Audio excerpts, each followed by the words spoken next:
Hello, everyone, and welcome to another episode of Learn with Jason. I'm Jason, and I'm super happy to have you here. Today's episode is going to be a lot of fun. We're bringing on a very influential behind-the-scenes character in web development. You might not recognize his face, but I bet you've used his work. We're bringing on Lenz Weber-Tronic. How you doing, Lenz? Hi, everybody. I'm doing well. I'm super excited to have you here. So for folks who maybe aren't familiar with you, do you want to give us a bit of a background on you and who you are, what you do? Yeah, I'm a web developer, and like 5 years ago, I got into open source. I've been on the Redux team, so I've been working a lot on Redux Toolkit. I'm the creator of RTK Query, which at that point was inspired by Apollo Client. And 1 year ago, I started working at Apollo GraphQL as a maintainer of Apollo Client. So everything goes full circle, I guess. One thing I want to add is just to give this a little bit of publicity. I do have ADHD. A lot of developers out there have. A lot of developers don't know that they have. If you suspect that you might have it or know somebody who might have it, I have a talk on having ADHD as a developer out on GitNation from the last React Advanced. So that could be something interesting. Just I think that needs all the visibility that it can get. Yeah. All right. I will. I'm gonna find a link to this and dealing with ADHD as a developer. Here we go. I'm gonna drop a link to this in the chat. All right. So that's a good point of visibility to go into. And so you've sort of been working on a lot of code that I think a lot of us use day to day in our work. You mentioned Redux, you mentioned Apollo Client, RTK Query. Like these are pieces of code that spend. I think they are featured pretty heavily in production work, and so. I guess what led you down this path? Like, how did you end up in a position where you're maintaining these kinds of projects that are backing such large code bases? Honestly, it's creepy if you think about how many people use that code. It starts out like every time you want a feature in an open source project and it's not there, and you start poking the maintainers, and the maintainers are like, yeah, I don't know. It sounds interesting, but I have no idea what you want to do, and then open a PR. And then you start opening PRs, and after a while, you're kind of part of the project. That happened for me first with Fork TS Checker Webpack plugin, which was this Webpack plugin that created a second process to do the TypeScript checking so that the main thread would be faster. And I wanted to type check markdown files, which never happened in the end. But in the end, I was a maintainer of that thing. And 1 year later, the same thing happened with Redux Toolkit, where I started contributing TypeScript types because I wanted to have a nicer user experience. And at some point, you're an open source maintainer. You talk with everybody else in the ecosystem, and like. Everybody brings in their weird ideas and their vision, and things happen. It's pretty natural. I'm not sure if you can really plan for that. Yeah. So to I guess paraphrase, you were using these things, and then you needed something that led to you opening a PR, and then just sort of naturally progressed into you becoming a maintainer. Yeah. The more you use something, the more you see like where the rough edges are, where something could be nicer. And I'm a strong believer, if you can make something better, you don't just keep your local branch with a hotfix, but you try to commit it back. I know that local workaround is probably like half an hour of work, and getting it back upstream is probably like 2 days of work. Right. But like, my argument is always, if I have it only local, I have to maintain it. If I get it upstream, someone else has to maintain it, which usually pays off, and it also helps a lot of people in the end. I see that this philosophy started out well. If you get it upstream, someone else has to maintain it, but then that sort of backfired on you. Yeah, now I'm the one who gets the pull requests, and it's weird because like with every pull request you get in, you see that someone put a lot of work into it, but now you're on that side where like yeah, but if I have to accept that, I have to maintain it, and it might not always be the right direction for the project. It might add distractions. It might add APIs that lead to a worse developer experience for other users, because like you come in there, you see 10 different ways of doing something, and 2 of them are pretty optimal, and 8 of them will be like a foot gun, like you shoot yourself in the foot after a while. So getting that balance right from a maintainer perspective, of accepting PRs, steering PRs, getting people to maybe talk through PRs before they are opened, and if they really make sense, that's a really interesting part of that work. Absolutely, yeah. I think somebody on Tuesday on my solo stream made the comment that most code problems are actually people problems in disguise, and I think that what you're talking about feels very similar. A lot of times you can solve a problem very quickly, but the challenge is that the specific solution is it has these follow-on effects, and it changes the way that other people work, and it impacts how different things in the code base all function, and being able to communicate about that and talk through it and help everybody understand like how this change. I know this change would solve your specific problem, but here are all the other things it would break. So this is why we can't do it though in the way that it's implemented. Like, can you make a shift for me to incorporate this thing or that thing? Though those types of conversations are really, really challenging, and I think kind of an undervalued skill set. Yeah, there's also like that XY problem is what they're called. So someone comes to you and asks you, like, I want to do X. How do I do X? And you start asking questions, and after a while you figure out that they were like asking how to put a screw into a wall with a chainsaw, not because they wanted to put a screw into the wall with a chainsaw, but they were in an empty room and they didn't know where the tool cabinet was, so all they saw was a chainsaw, and they tried to use that one tool that they had to do something that could have been done a lot more elegantly in another way. But they don't tell you. They're just like, hey, I have these 2 things, I need to get them in the wall, and they won't tell you why they want to do that, where they're coming from, what they already tried.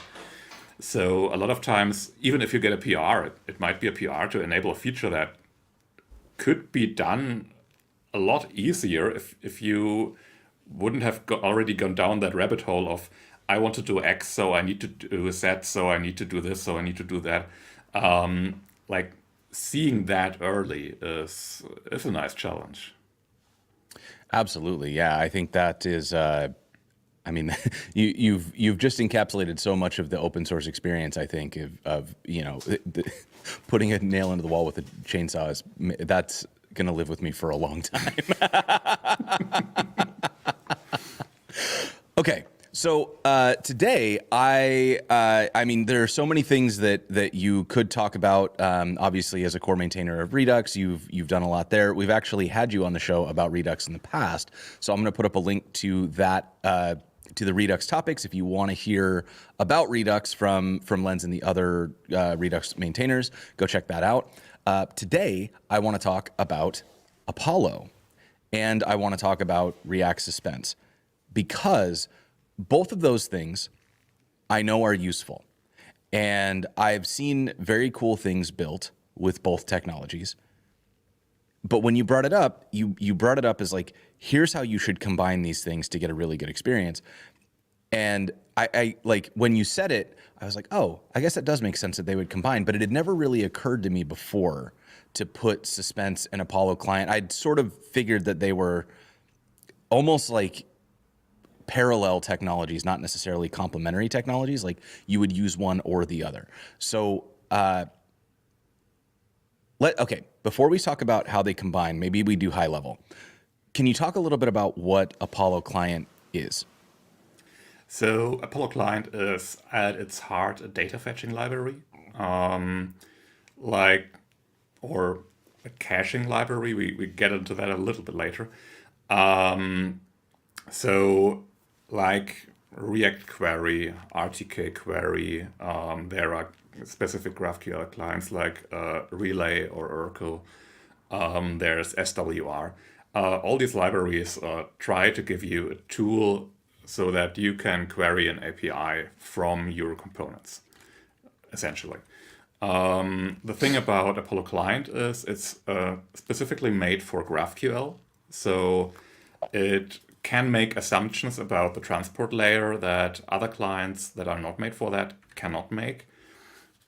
And they can also make assumptions about the data structure that otherwise would not be possible. So because GraphQL has a very specific structure in the responses, we can actually make use of that and normalize everything. And that's extremely useful because it means that your UI will always be in sync. Like if you have the same data from 3 different sources in your UI, it will always point to the same normalized data point. And it's extremely easy to enable that for GraphQL, but it's borderline impossible to do that with a REST endpoint. Because with a REST endpoint, you have to essentially write the logic for that yourself. There's no guarantee how a REST endpoint is shaped. There's no guarantee how it delivers data for you.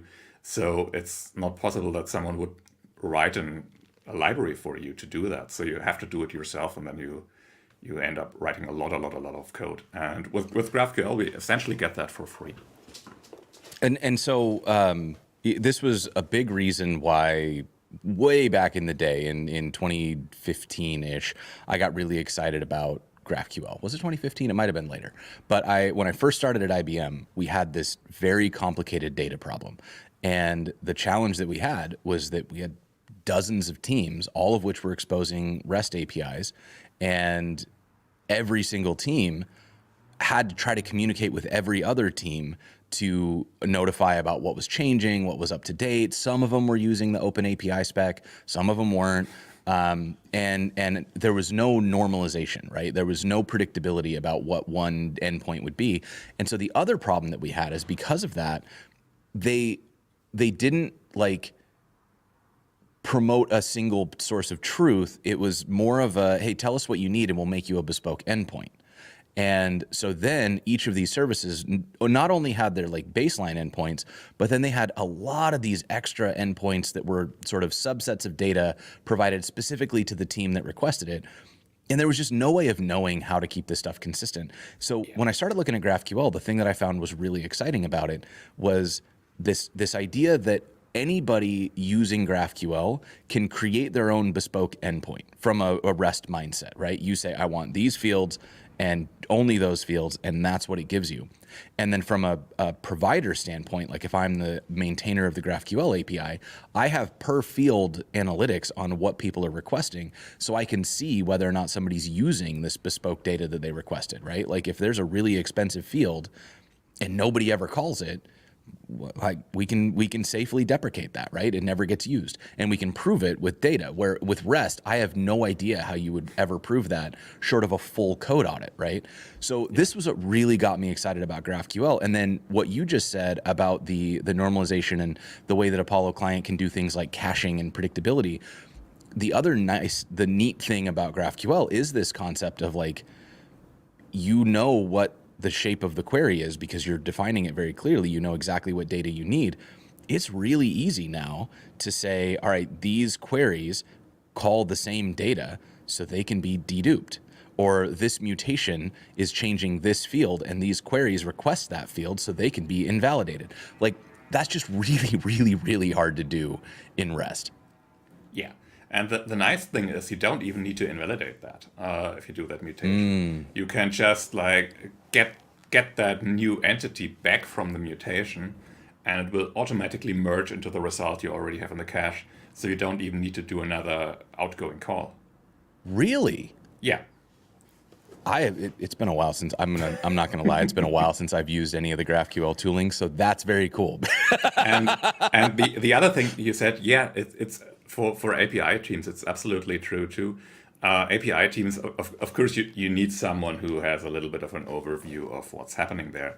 But with something like Federation, you have a lot of teams that publicize their data, and you might have like a billing endpoint that just says, okay, add on the user type, just add this billing information, and they don't know where that user came from, what the first name of that user is. They just know the billing information.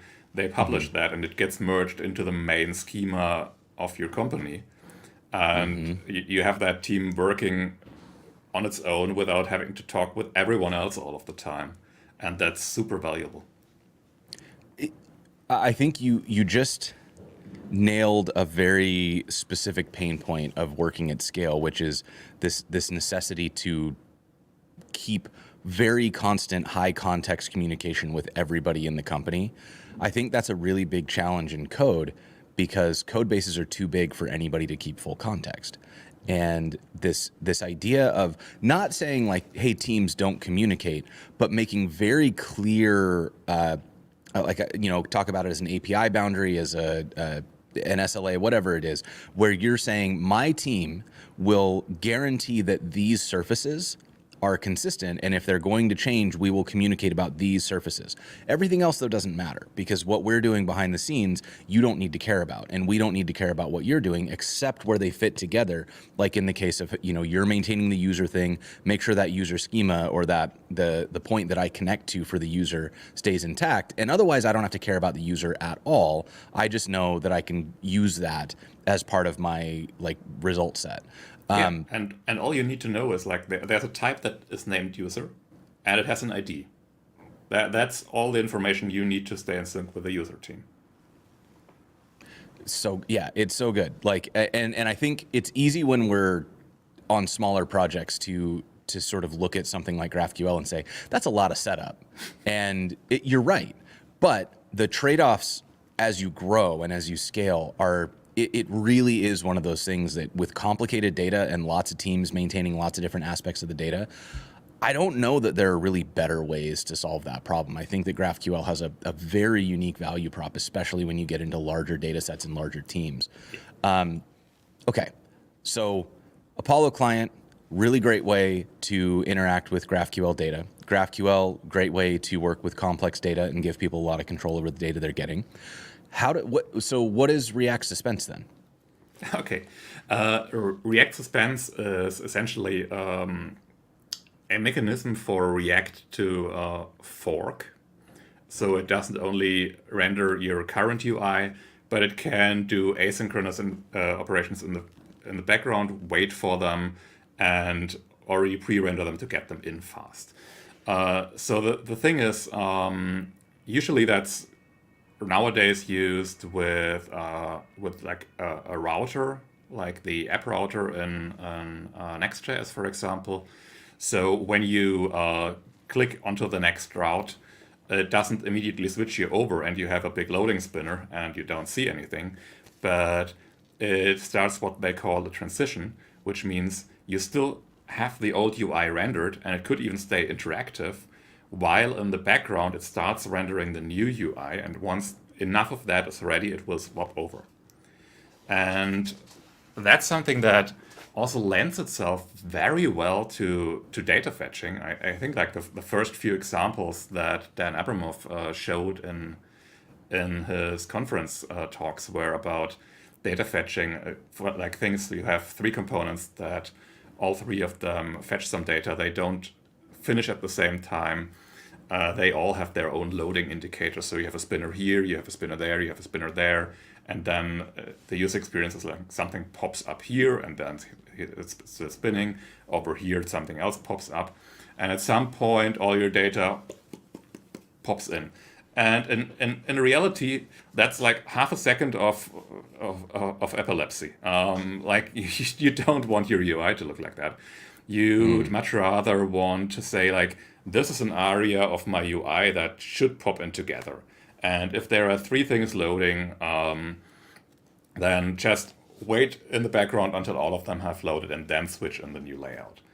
And you could do that by manually. You transform that information that something's loading. You show one big spinner, but that's not really nice either. So with Suspense, instead of showing that one big spinner, which is possible, you could also keep the current UI mounted until the rest is done, and then it switches over.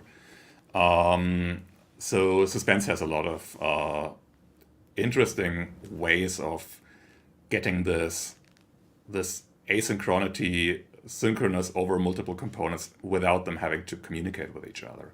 Like each component just says, I'm not ready yet, I need more time.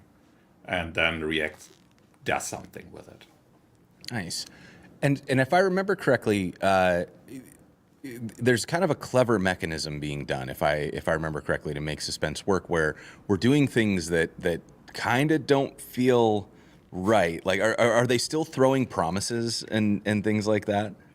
They were throwing promises. That has been the old way of doing it. The new way of doing it is that you call the use hook, which is part of the React Canary releases. But internally, that might still throw a promise or something like that, because like realistically, that's the only way we can really interrupt code flow. And if you don't interrupt code flow, it means that the next line of code will be executed, which expects data to already be there, and it probably isn't. So you kind of have to interrupt things. But no user should throw promises in their React code to use Suspense. Also, no library author should really do that. We hot patch it in Apollo client, because if you use like the latest stable version of React, which is 18.2, then use is just not there yet, and you still want to use Suspense. And there are many things around that also mean that you don't want to do any of that by hand. When you start that stuff with suspending, your component never mounts, so it never until it's done. So it never has state. So you can't just keep that promise in state. So you need to keep that promise somewhere else that exists outside of your component lifecycle. And the component might never use it, or the component might remount and request something different. And you have to do a lot of management there. And you don't want to do anything like that in userland. So it is up to data fetching libraries to manage that for you. And at the beginning of last year, we had a video call with the React team. Theoretically, all of that would have been possible for quite a long time. But in the release notes of React 18, there was like one small paragraph. Please don't use this for data fetching yet. And it was there, but there was that appeal to the community to not do it. And we didn't for like 1.5 years. And then we talked to the React team, and they were like, okay, all the problems we have foreseen are taken care of. You can try around with this now. And for Apollo client, that meant that I think around October, my colleague Gerald Miller started playing around with it, October 2022. And in July of 2023, we released Apollo client 3.8, which had Suspense capabilities. Nice. Okay. So very good caveat here. And also, you made a comment about like you never want to manage this in userland. And I just want to say I am very glad that teams like yours are willing to manage this stuff, because I don't want to manage this stuff in any land. I am very, very happy that I have never had to think about any of those concerns, because there are libraries that are considering all the different edge cases and ways that this can just go off the rails if you're not careful. So let's talk about how these two things fit together. So you said you had to kind of patch Suspense into Apollo client to get it to, be on stable React without switching over to the Canary release. So how like as a user, how should I be thinking about the combination of Apollo Client and React Suspense? Like, is it just built in and I shouldn't think about it, or are there ways that I should combine it? There are things that you have to think about. If a component suspends, it suspends the tree. It suspends the parents up to the next suspense boundary. So you have to know that you're using suspense, and it's a very explicit decision on your part, because you're not using the normal use query hook, but you're using one of the new hooks like use suspense query, use read query, or use load query, loadable query. And you have to be aware that if you don't put suspense boundaries in, the moment you have a component suspend, your whole application will suspend, and you probably don't want that. So the moment you start using these components, you get to the point where you will analyze your UI. Where does it make sense for the user experience to put a suspense boundary? And you also get to the point where you need to learn what a transition is, because sometimes you want suspense to fall the whole page back to a loading spinner. And in other situations, you might want your page just to remain how it was before until suspense is done. The user might even still interact with the old page while the new one is rendering. That's up to you in that moment. So you need to get a little bit into that mindset of, okay, I have two-threaded reactor right now, which is super weird. Okay, all right. So as you were talking through that, I felt my brain starting to melt a little bit, which I think is a good sign that we should start looking at code so that I can start to fit these things into my head. So why don't I switch us over into pair programming view, which I'm going to do here, and then I need to share my screen. This one. All right. And hide this little banner. And unhide this little banner. Look at us go. All right. So, so this is, we're talking to Lenz today. You can find Lenz on the old Twitter and go check that out. We are going to be talking about Apollo Client. So here's a link to Apollo Client. I didn't put up a React Suspense link, so this one looks like it'll be good. Here's a link to React Suspense. And from here, if I want to give this a shot, what's the first thing I should do? The first thing is we take a look at the API that we have. So later we know a little bit what we're working with. So I've given you earlier, I've given you that Explorer link. Yep, that one. And this is the API we're going to work with. This is a data set that's called Pagila, which is, I hope it's set that way, which is a test data set for MySQL databases that was later ported to Postgres. And it's just nice because there's a lot of data in there we can play around with. And this is like a made-up movie chain where you can rent movies, if people still remember that.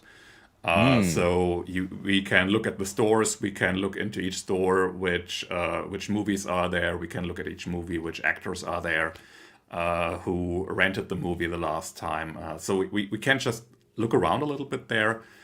So people who maybe don't know GraphQL get a little bit of a feeling what GraphQL actually is, because first and foremost, this is like a query language. Yeah, so I would say we can maybe start with all films, for example. Because if you want a specific film, you need to know its ID. Let's see, all films list. All films list, yeah. And then you All can right. just And then click everybody that plus watching button on the left. Watch example, here. You can add the description on the left. Add the description. Yeah. Here. Yeah. Okay. And then I'm just going to clear this stuff out. Yeah. Clear that out. But so check this out. Can like remove that variable. Yeah. For anybody who's never seen this before, like look how cool this is, because this is what's happening. We're looking at the schema itself is generating this documentation. Like you didn't have to code this up. You know that because of the way GraphQL is written, that these documents will be generated correctly when you put it into the Explorer. So this here is just the code generating a super helpful UI that allows me to go in without ever having seen this before. And I can pretty quickly look at it and say, all right, yeah, I want the rating. And let's see, I want to also find out what the title is. And then I can run this. Is this correct? Yeah, that's correct. Okay. It's just making double sure that you know what you're doing. And we are currently querying all of the films, so it's probably a bit slow. We might do something like first 50 because it's a big data set. Oh yeah, good call. So we can immediately do that by doing this this first here, and then I go into my variables. Yeah, you're very. I'm all zoomed in here, so I got to do the thing. But so then we can get our first, like, yeah, he said 50, so I say 50, and that now limits the number of films we get back. So I can show that more obviously if I make it 10. Yeah. Like, how freaking cool is it that I have never used this API before, but because I've seen a GraphQL Explorer, I can now navigate this database. Like, that's very cool. And I've never used this version of Explorer, by the way. I think the last time I was in Explorer was way back in the day, like probably 3-4 years ago. So like, actually, I was super excited to see how good this looks. Yeah, there's also like 5 different versions of Explorer out there, and yes, there are. And I don't know how to use half of them, but unfortunately, I don't do that a lot. But yeah, here we just created a little query that gives us all the films, and then yeah, that's essentially what we did without knowing anything about the API. And the nice thing is that we now could take this query and move it over into a React application just by copy pasting it. And then we would have access to all of that data over in an empty application. So maybe we start and we just make a little app that shows a list of films. Sure. And the other nice thing here is we can say, like, get all films, and now it's going to tell me the name of the query. So it's just very, very nice. All right, so I have my query here standing by, and I don't need to save. I wanted to get to my sidebar. So then we're going to create a new project. So is there like a preferred way? Is there like a Vite starter or a... I would just set up a blank Vite. Okay. It's not very complicated. I know that people love boilerplates, but I never see the appeal in them, because you want to use 3 different technologies. Each technology has a boilerplate. How do you merge them together? It just usually doesn't work. Okay, so we're going to set up a new Vite project, and we're going to call this Apollo Client React Suspense and React. Yep, React, and we can throw TypeScript in if it asks for that. Sure, why not? Okay, so we'll go in here, and then we'll npm install. And once we're done with that, we essentially need the 2 packages, Apollo/client and GraphQL. Apollo client, I'm sorry. add Apollo/client, got it. Yeah. Apollo client, and sorry, you said the other one was? GraphQL. GraphQL. Okay. This has gotten easier. Again, it's been a few years since I've worked on this, but I remember it used to be when you used Apollo, it was like 4 or 5 packages had to be installed every time to be able to work on it. So this is great to see too. Yeah, Apollo client is pretty modular, and it was distributed in all of these packages, which had its drawbacks and its benefits. Like there's also good things that could be said about that, but right now we have one big package, and it makes things a lot easier. And I think in general, especially with the switch to ESM, where you get kind of tree shaking and stuff, and you just import the one piece that you need. It's so much nicer for me as a dev to not have to remember like which thing came from which package. I just know that here's your big box of tools, and I pull out the tools I need, and that doesn't cost me in my final bundle size. Yeah, it will bite you in some instances. For example, if you're an Angular user, you cannot import from Apollo/client because that theoretically could have a reference to React to it. So you have to import from Apollo client core and stuff like that. And I'd love to find ways around that and make that Sure. easier. But it's a never-ending fight. Got it. Yeah. No, I this is the Sisyphean task of being a software developer, I guess, is that everybody keeps moving our dang cheese. All right. So I've got my project here, and oh wait, let me actually open this project. So I'm going to open up. We had GitHub. It's this one. Here we are. Okay. So here's our actual project, and I'm going to do a little git init so that it's not all faded out on us. All right. Okay. Now I'm happy. So real straightforward. I have now installed Apollo client and GraphQL, and I'm ready to rock. Yeah, that's all we need for now. So we could jump into our app.tsx, for example. And Okay. we because you still have it in your clipboard, you can paste in the query, so we keep it around for a while. All right. Yeah. Whoops.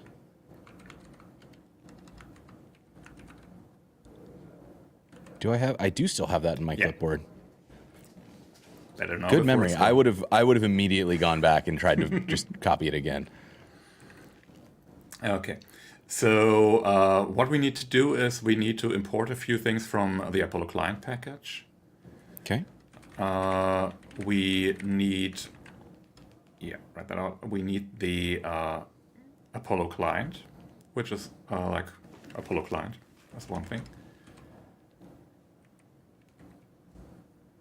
We need in-memory cache. Okay. And we need HTTP link.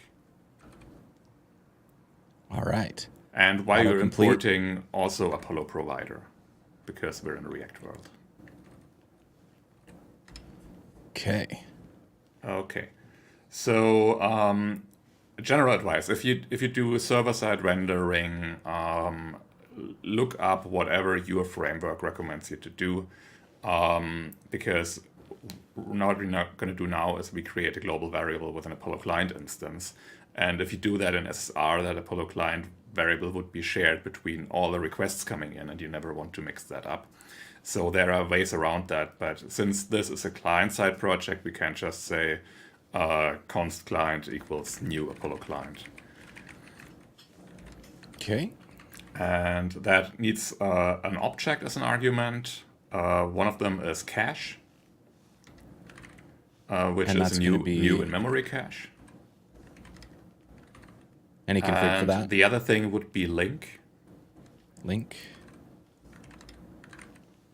which would be a new HTTP link.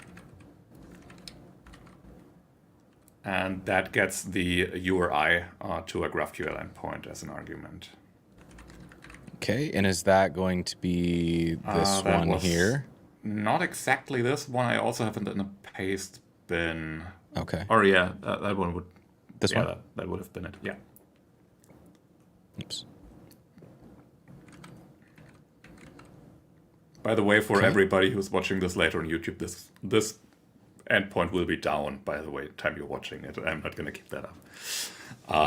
Because this is a mutable API. It might be nice for us to play around with, but I don't want people uploading whatever they can there. That's true. Yeah, that's fair. That's fair. Okay. So I'm sorry. Okay, so we have a client. So we wrap our application in a provider with that client as an argument.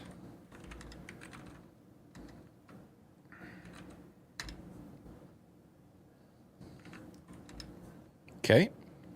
And then we could create a list component. All right, so I'm going to create. I just read component. in the comments, someone's curious if we are gonna see React Server components here, and no, we are not gonna see React Server components in this one. That's And we're also. whole other kind of worms. And then I think somebody was also asking if we were going to do the API side of things, and we're not going to build a GraphQL API today. So that, however, could be a fun follow-up episode. So if you want to see that, drop a comment or send me a tweet or something, because I'm always looking for things that y'all want to learn. Just let me know. Yep. Okay, so we need one more.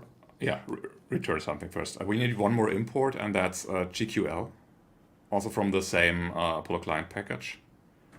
Okay. And that's a string tag function, so we can you can turn that comment up there into a constant essentially.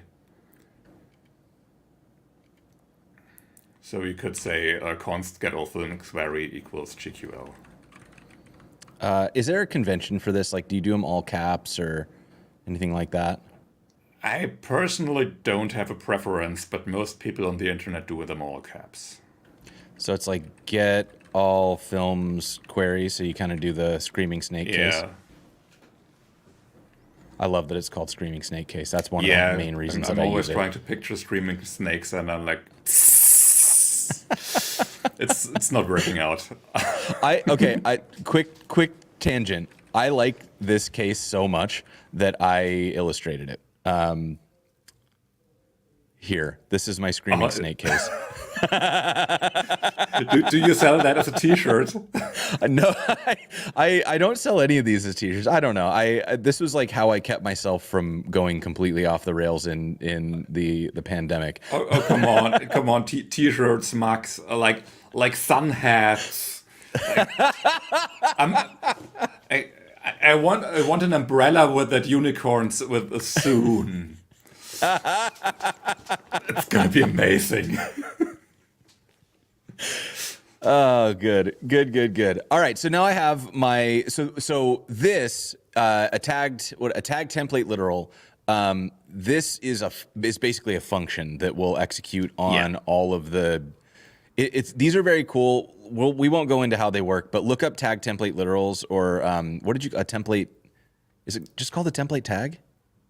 I call them template tags. I have no idea if that's... Yeah, there probably is a more official name, but if you search for that, you'll find it to see how these work. They're very cool. They're very powerful, and a cool little trick to add to your utility belt as a dev. It also reads nicer than a function call. And now we can go ahead in that component that you created, and we can just say constant result equals use query, get all films query. Get all films query. And then we need a second argument in this case, because this one has a variable. All right, because we set it to be the first, so does it? Variables, yeah. First, and we said we'll just do 50. Yeah. Okay. And then to start, I can just dump this, right? Yeah. Okay. And we can probably get rid of all of this, and we'll just put our list in.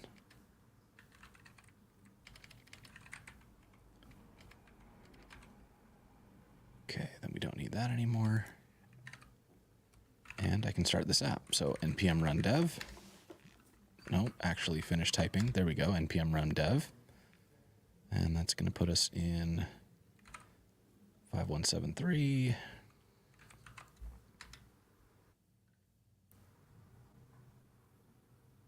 And I broke something. I think you closed it instead of minimizing it.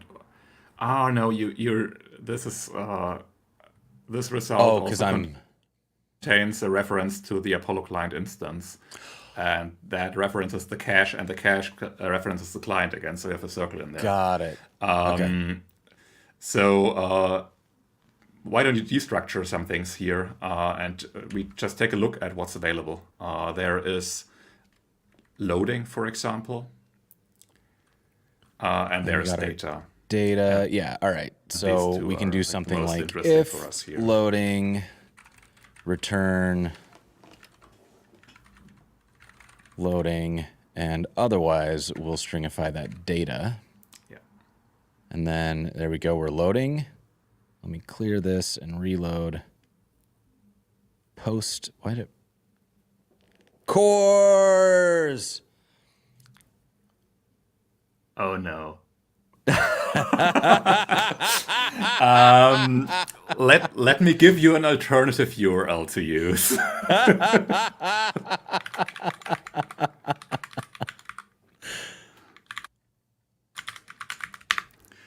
Please use this one instead. See chat.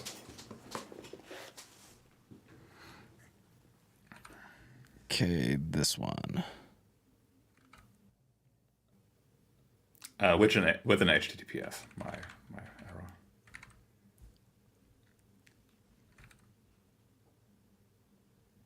Protocol error. What did I do wrong? I'd love to know. Can you? / GraphQL. Haha. / GraphQL. Got it. Yeah. Yeah, I wasn't prepared for us to use this one, but good I have it. I'm really glad you have it too. Let's see. Now what do you want? Protocol error. What are you mad about? SSL error? Can you open that in the browser? I sure can.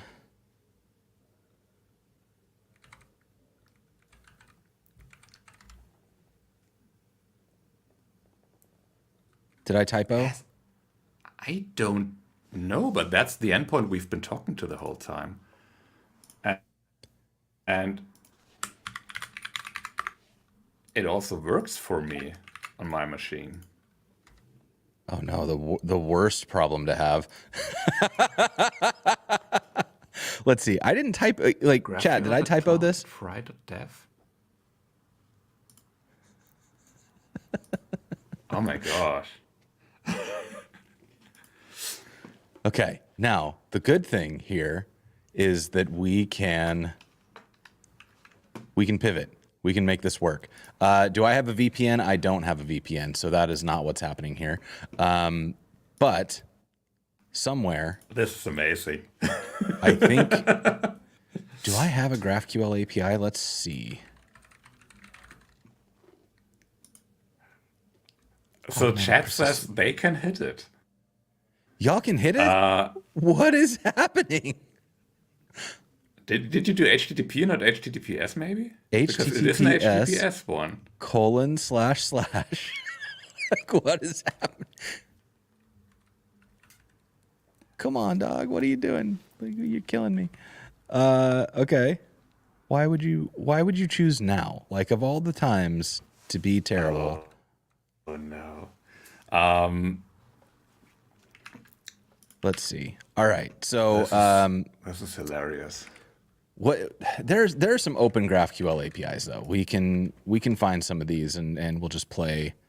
We'll play with one of them instead of this one. SpaceX API, fine. Yeah. In the meantime, let me see real quick if I can just open course really quick. This is wonderful. This is so typical. But I also didn't think about course because, of course, yeah.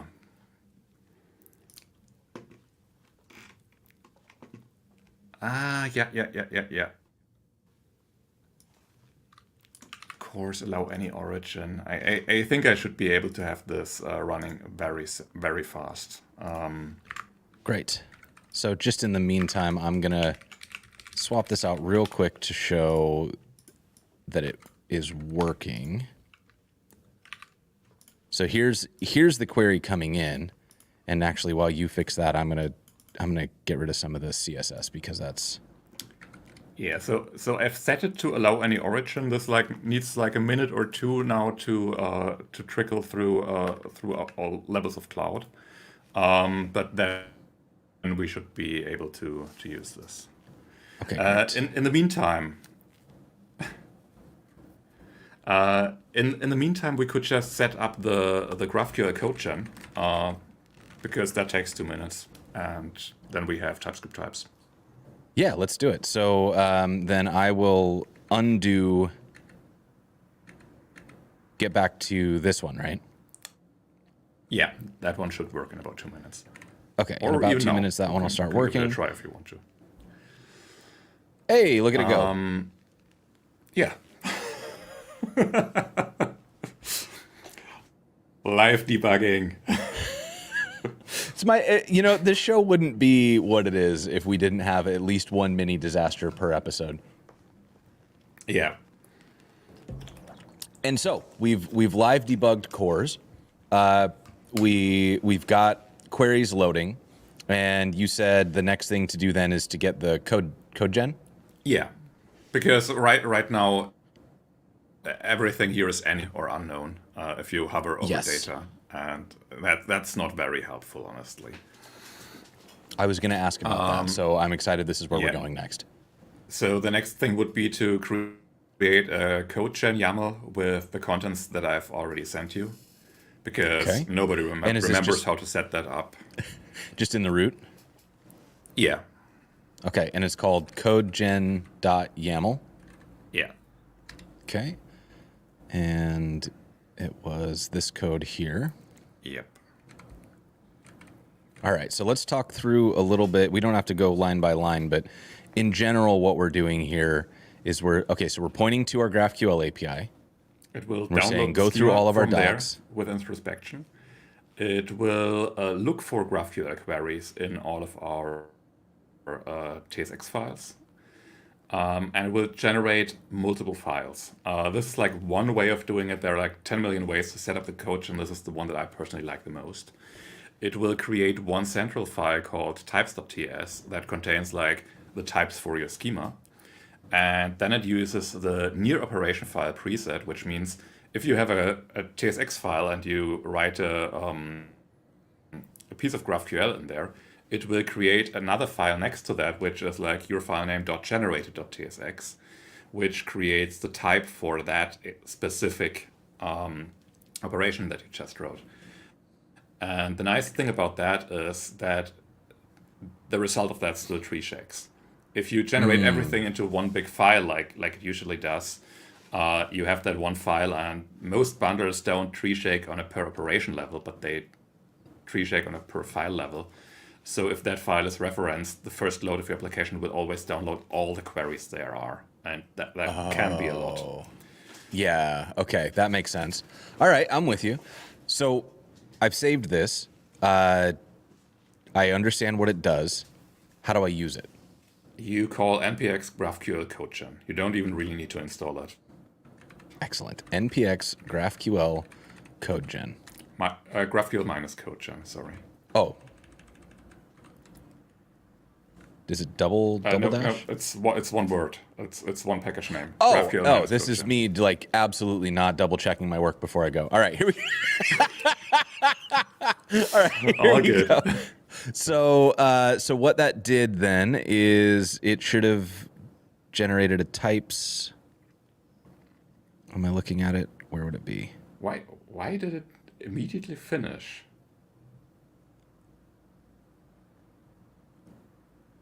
Am I in the right folder? I'm in the right folder. Yeah, CodeGen's right there. You are in the right folder. And I spelled this correctly? I think so.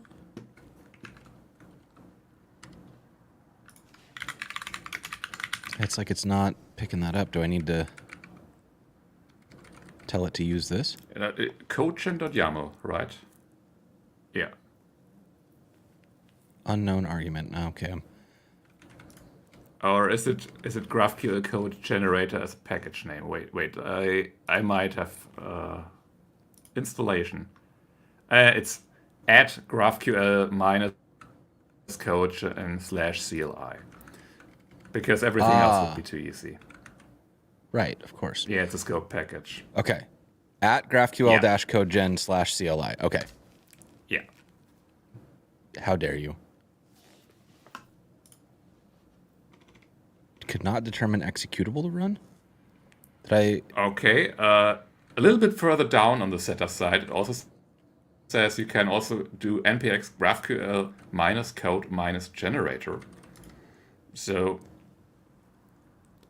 I'm confused. GraphQL CodeGen.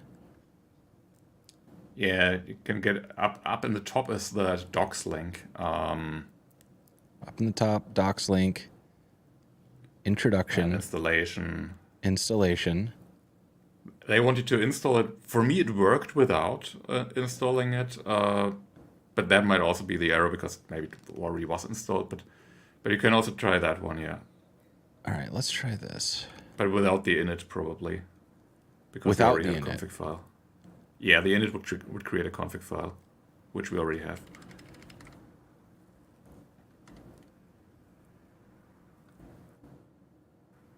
Yeah, this installs more. That makes sense to me. Okay, so now it did module not found. Which module? Cannot find module GraphQL. Don't you lie to me. It's there. Okay, I think we do what they say and we install the whole thing and then we execute it. All right. Let's do it. So we'll get this one here. Yeah. And I think we already had TypeScript, so I'm going to not install that again. We should have, yeah. And then, don't need the watcher.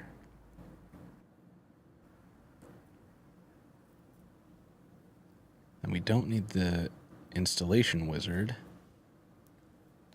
So it would just be generate is GraphQL CodeGen. Yeah. So, and that's probably, I probably had it installed when I tested this. unable to find preset. Okay, we also need to install that preset. Install one of the following packages. This one? The first or the second one? I should have tried this on a completely empty project. It's all good. Okay, so it's under, yeah. Near operation file preset. Yeah. Okay, so open up for me. Come on, internet. It's trying its little heart out. All right, so I'm gonna grab this one. Yeah, this is like one of the things you set up once in your life and then you completely forget about them because they just keep working until they don't, and then you're frustrated again. Oh yeah, now we have it. Hey, all right. So now we're solid because we have we've got the types going here, and that means that if I go back into this piece, I'm going to npm run dev, and then I come back to my data. Not yet. Do I need to The thing import? is, you need to import something, and you could import types here and everything, but that's a bit annoying. You can import or you just replace that get all films query in the use query call with this document, and this is not screaming snake case anymore. So Sorry, I think you should replace get it with what now? autocomplete when you start with get all films. It should autocomplete for you. Just replace this part. Get all films document. Yep, Okay. this one. We still need this because if you delete it, the CodeGen won't be able to pick it up the next time it runs. Of course, that makes sense. But this one can be tree shaken out now. Like it's not used anymore. But the CodeGen needs its existence. But if you hover over data now, it is typed. it is And typed. so that then means that if I go in here and I do like a data dot, and I've got my all films list, and I know what my entries look like, and I can do like an @0, and then go in here and you're not smart enough to do. The entries is a function. Like you are jumped into an array right now, I think. Right, because all so then films if list is an array, so entries is you one step ahead with entries. This is the entries function that every array has. understand. Yeah. And then if I can, there we go. Now we've got like the title and stuff like that. So we're auto completing our way to victory, which is my favorite way to TypeScript. No, this is great. So then now what I can do is we can set up some kind of really quick loop here. So I'll set up a unordered list, and inside of my unordered list, we'll do like a data all films list dot map, and this will be the film. So we can return. We'll give it a key so that React doesn't yell at me. And I guess we'll just put the title in and hope that that's unique. Then we can put in the title. So film dot title. Oh boy. Oh God. And then we'd want the film dot rating. And then we would want, I don't know, the description.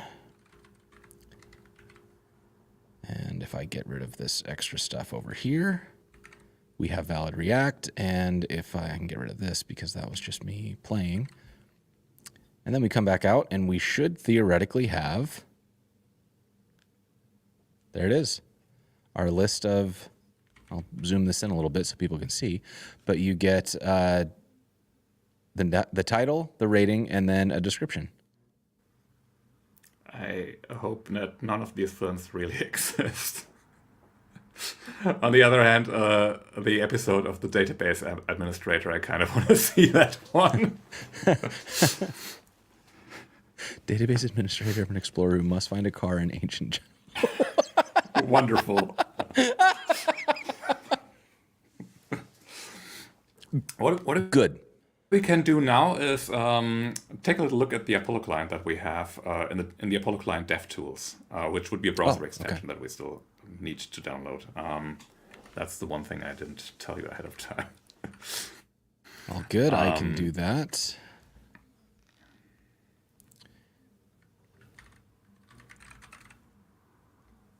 Not my extensions. You have to click on the Chrome Web Store. It gets me every time. Apollo Client DevTools. Here they are. Atom. And then back out here. Do I need to reload? Nope, here it is. Okay, so. Yeah. And there you see your get all films query. You can click into cache data on the right, and you will see that right now it's not normalized.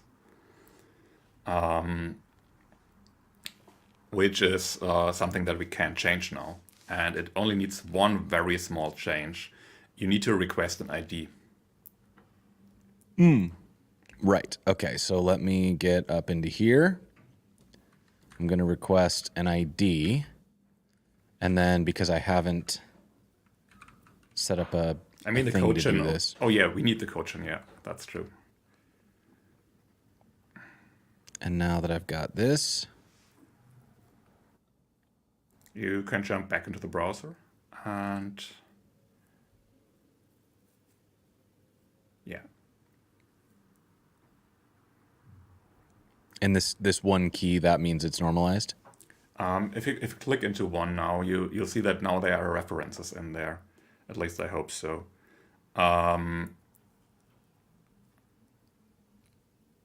Or you click on cache.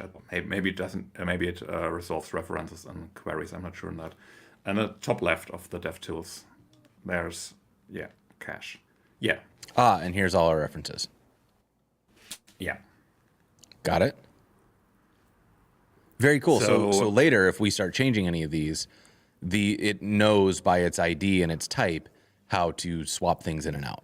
Yeah. So if we do a mutation now and we change the title of one entry, and we get that one entry back from the mutation, for example, then it would immediately update the list without needing to do another request to the list. All right, let's do that. So we will we'll create one called update. And what's the easiest way to do this? Should we just make a little field. Let's see. So I would need to update using their ID, and then so we can do it the hard way, and I can just manually copy the ID, and we can edit the ID and the title and just send a mutation that way. I mean, we can create a form now. We can also just create a button that just does one GraphQL query, because looking at the time, I think we have like 30 more minutes. Yeah, we have we have probably closer to 20 in reality. Then maybe this is like not the rabbit hole to go down. Okay, down well, right let's. now. Yeah, how do we? I guess let's see what we can do with actually getting the suspense stuff plugged in, and then if we have extra time, we'll start playing. Yeah. So to get the suspense stuff in here, you would essentially replace use query with use suspense query. Like that, and then I need to update the import. Oh, and it's not loading anymore. It's not loading anymore because use suspense query guarantees that if this component renders, your data is always there. So that's also not optional anymore. So you can drop all of these question marks here. Or at least the first one. I think the second one is nullable in the data in the schema that we had here. Oh, that's because I could get back no films. Okay. Yeah. So we always have data. So we always have data if this renders. And then what we want to do is that we want to wrap that list that we have there in a suspense component. So you just do a component that's called react.suspense, or suspense that you import from React. Let's see, it doesn't, I don't think we will add the import and wrap it around. Okay. And now we can give that a fallback property. And that can just be, for example, a string loading for now. Like so. Yeah.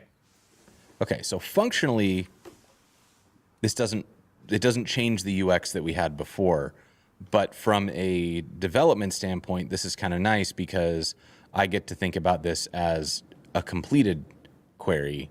I don't have to do all the management of like the different pieces, and then this is the sort of management of what happens if I don't have the data yet. Yeah, this moved the loading state completely out of your component. So the loading state is something that you don't have to care about anymore. The loading state is something that you manage at that point in the UI where you want the loading state to be visible. And if I had, I don't know, 4 queries and 4 components, if they're all inside of the suspense boundary, it's not going to, it's going to show me the fallback until all 4 components are completed? Yes. So you really, will get that whole UI experience, not this poof, poof, poof, poof when everything renders in. And I can make a decision as a developer of like, you know, if I've got 6 things on the page, these 4 are thematically linked and therefore should all come in at the same time. But then I could create a separate suspense boundary outside of the first one for the other 2 and say, you know, these 4 have to come in together, these 2 have to come in together. But and like maybe the 2 at the bottom are like a slower loading query or something, and I know that, so I want to make sure that that doesn't block the useful things up above. Like, I like this because it changes the way that I think about these things. I'm not thinking about like a cascade of loading states. I'm thinking about what are the cohesive units of my UI, and being able to just kind of, you know, say, this is how the data works, right? This is what I'm going to do once I have it, but I don't have to worry about what happens when I don't have it. I can just say, this is what happens when I don't have it, no matter how many components are in here. Yes. I really like that. Like, my colleague Gerald created, like, when he came up with this API and wanted to try how to use it, he essentially created a full Spotify clone. And that shows you where you highlight things and like what part suspense when. And it's super interesting to see how you move around suspense boundaries in there. And maybe you have a suspense boundary inside that menu on the left where all your playlists are, because these could be loading in. Then you have another suspense boundary around the player at the bottom, because you want that to be like one cohesive thing that you see. And then you add another suspense boundary over the content part of your page, because you don't want first the title of the playlist to come in and then like the first 3 songs of the playlist and then the next songs. You want all of that to show up at the same time. And that way you can create like these pieces of your UI that might plop in, but you don't get like 20, 30 things coming in one after another, but you get a very interesting, coherent UI. And what we can do here is also that we can start with this list now, and we could add pagination, for example. And we get this thing right now. If we create a variable to move forward, then you would pop back to the loading state with the current experience, and we can change that. So I'd say we add another variable to our query, which is oh gosh, you have to bring up that API Explorer. It's either a skip or after. Not this one. Yeah, offset. Not this one. This one. So then we have our offset. Yeah. And the offset would be 0 Also to start. a number. So we would create a local state with 0, and then we could crank that off, like when you start navigating. Okay, got it. So that will be our offset, which will turn into a local state, and then we'll use it up here. I'm just going to copy this. But don't forget to re-add the ID. All right, re-add the ID. Good. Okay, so then we've got our offset. Why are you angry? You need to run the code gen. Oh, right, need to run the code gen.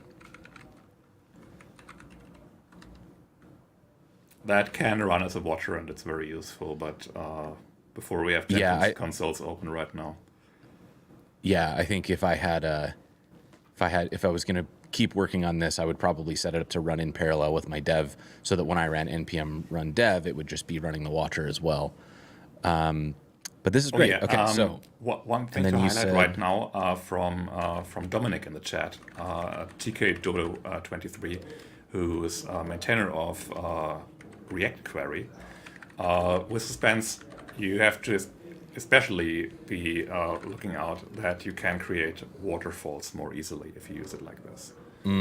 So if you had like two components, like you had a child component to this one that also should fetch data, it could only ever fetch data after this one finished rendering. So you want to do prefetching or moving things up to the top, all of that stuff. But that's not a concern yet. That's something you have to look for in a real application, but for a little example, it's going to be fine.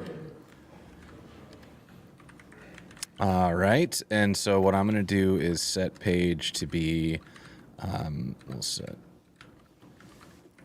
what's our offset? Our 50. So we'll just do current plus equals 50.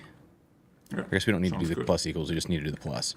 Or maybe we do a it. 10 with both the first and the offset, because we're never gonna scroll forever otherwise. 10. Okay. And if we do this right now, then you would get into that situation where you always get the loading flickering in.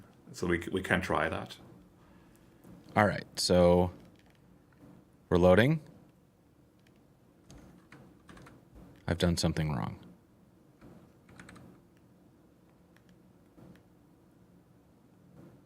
Or we're hanging. Okay. Come on, internet. Everybody in chat, please stop DDoSing my API. Let's see. You still pending?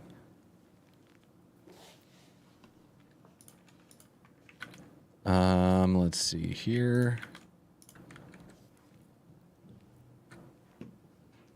There we go. Okay, so here's our first 10. Next page. Okay, so And it skips back to the loading one. Right. And right. we want to prevent that because like this is bad on the eyes. You rather have like It's the jarring. old state in screen for a while before you get to the next one. So we start using another React hook that's called use transition, and you can use that directly in this component. In the list component? Yeah, above the use state probably. And this returns also a tuple of 2 elements. The first one is a pending state. The second one is a start transition function. Pending state start transition. Okay. And does that initialize with anything? No, that doesn't initialize it in any way. And now you can wrap that call to set page in start transition, and then another callback in there.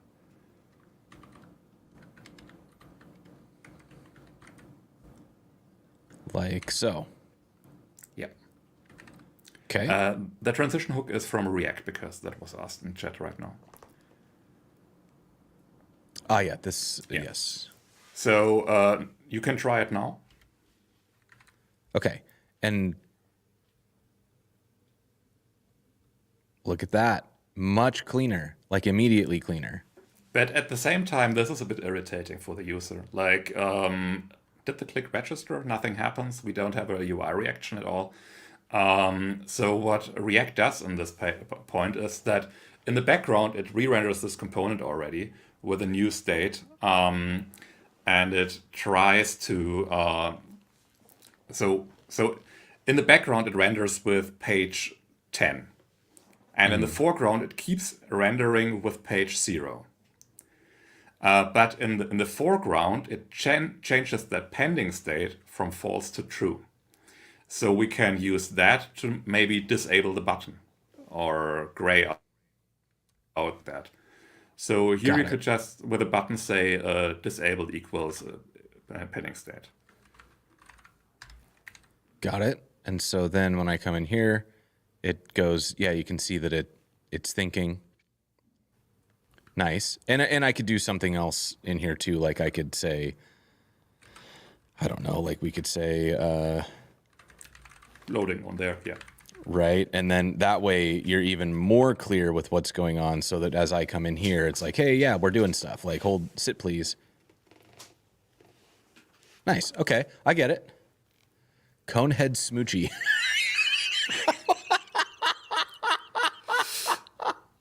Yeah. What?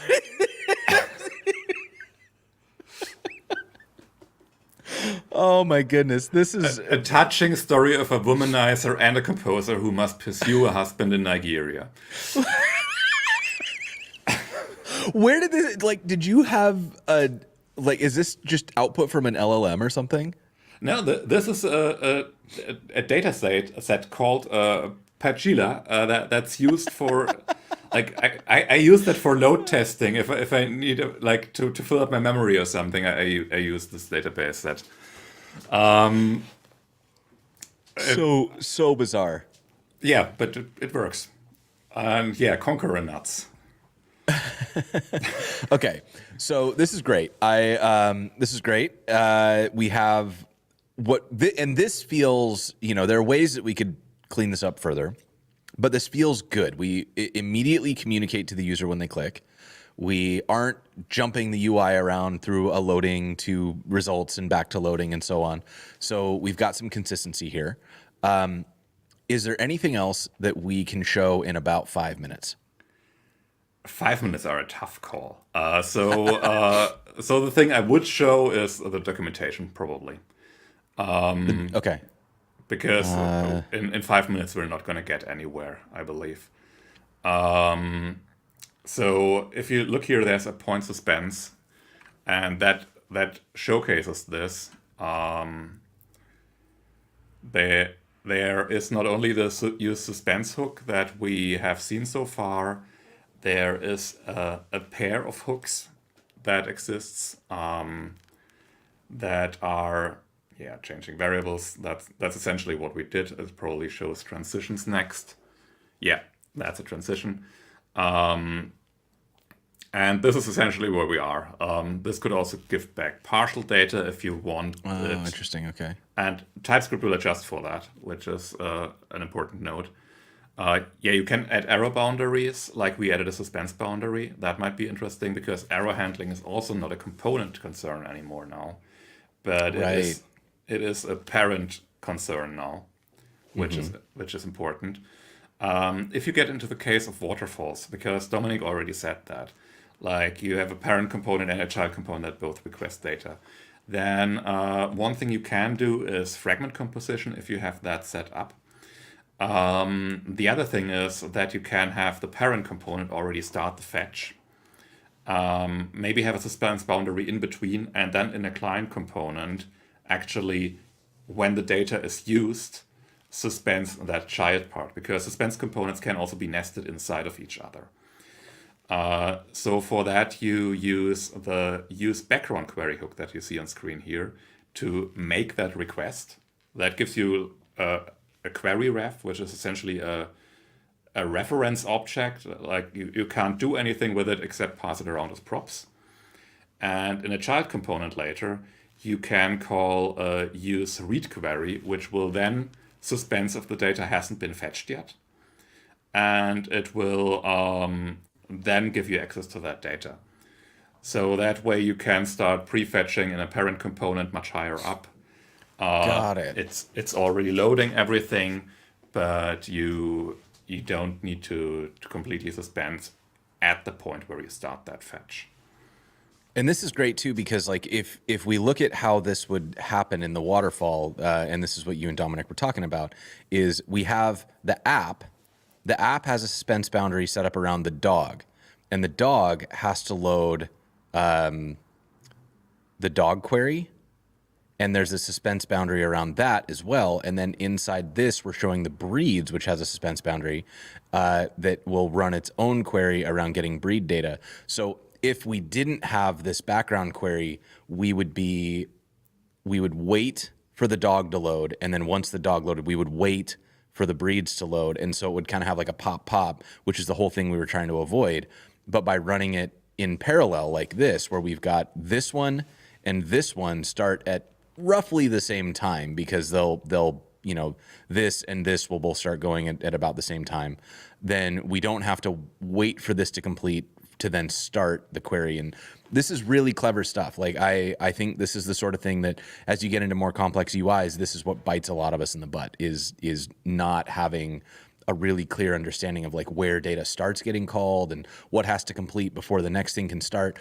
So this is a great way to sort of work around that by understanding all of the queries that are going to be within the component tree and just start them all right at the top. This is brilliant.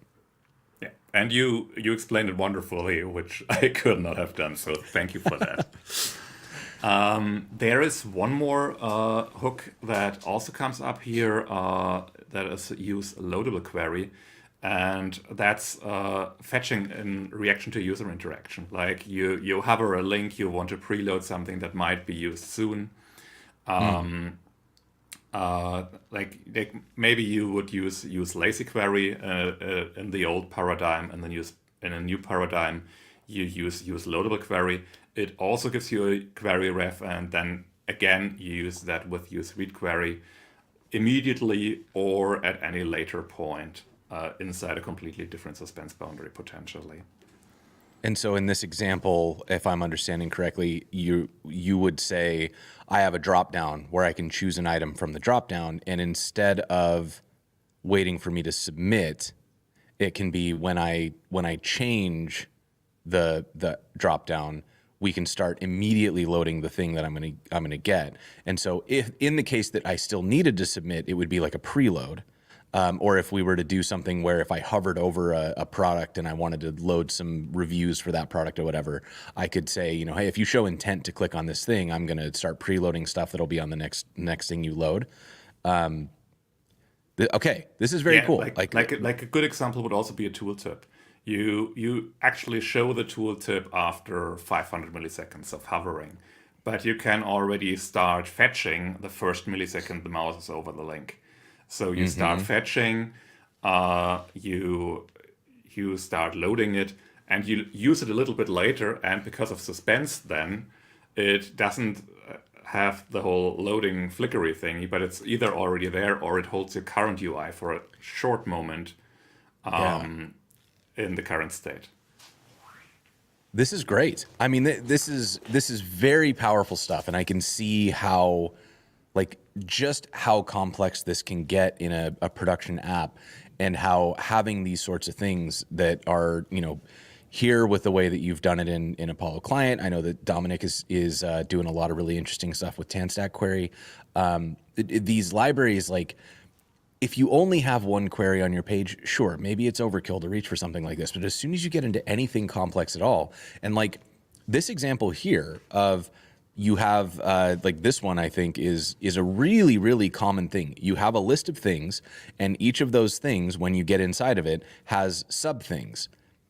That happens in just about every app. So very, very quickly, you start hitting a point where having something like this is a worthwhile investment to get a good experience and to have good cache management. We didn't get a chance to really look into the cache management of what happens once you start editing things, but that's a whole other very, very cool thing that's worth checking out in libraries like these. Lenz, I wish we had more time. Where should people go if they want to learn more about this? We've got the docs up. Is there anywhere else that you recommend? Yeah, there is another conference talk by Gerald and my other colleague Alessia. Also, Git Nation, Suspense, Apollo are the search terms you gotta look for.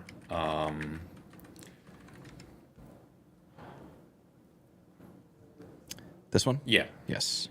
And here they use that Spotify application to show you how the user experience changes when you start moving around suspense boundaries.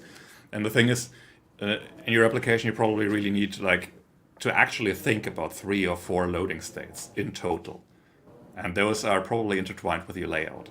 And everything after that is components asking for data, but the loading is happening actually, like the loading state is happening somewhere completely differently in your app. And they showcase it so well in there. I really high recommendation. Watch this talk. Great.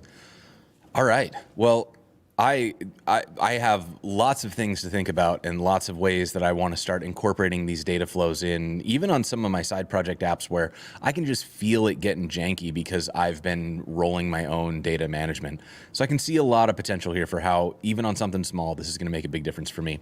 Let me send another round of folks toward your Twitter profile. Make sure you go and follow Lenz there. Another shout out to the React docs. This is a very helpful site if you want to learn out more details. And then a huge thanks to our sponsors, NX, Netlify. Vetsu Code has decided to end the sponsorship, but thank them very much anyways. They have made it possible for us to have live captioning today. So we've had Vanessa from Whitecoat Captioning all day taking these words down. Thank you so much, Vanessa. And as always, you can find those in the stream text player. I'll make a short link for that one of these days so that it's easier to type. But while you're on the site checking things out, make sure you go and look at the schedule because we've got so much good stuff coming up. We added a last-minute new episode for next week. We are going to cover the big old Astro release that's coming out. That's going to be a whole lot of fun. I hope you're excited. I'm excited. Fred's going to come on and teach us what it means, what it does. We're going to learn about another way to deal with promise issues, async await with Charles Lowell. Charles is really nerding out on this stuff. I think you're going to like it a lot. It's very computer sciencey. I'm going to do my best to keep up. We're going to learn about Valtown. We're going to learn about state in stateless applications, which I'm really excited about. It's going to be a good time on Learn with Jason is what I'm saying. So please mark your calendars. You can, subscribe to the channel, share this video, do all the things that you would do to let people know that you're here and you're having a good time and you're learning some stuff. With that being said, Lenz, thank you so much for spending some time with us today. Do you have any parting thoughts for the chat? Thank you for having me. This has been a lot of fun. I think we covered a lot of ground. So watch the talk if you have time. Play around with this stuff. It's amazing. It's very different from the React we have known before, but it's really fun.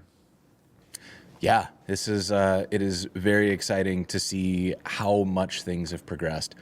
And with that, thank you all very much for hanging out. Lenz, thank you so much for giving us some of your time. We will see you all next time.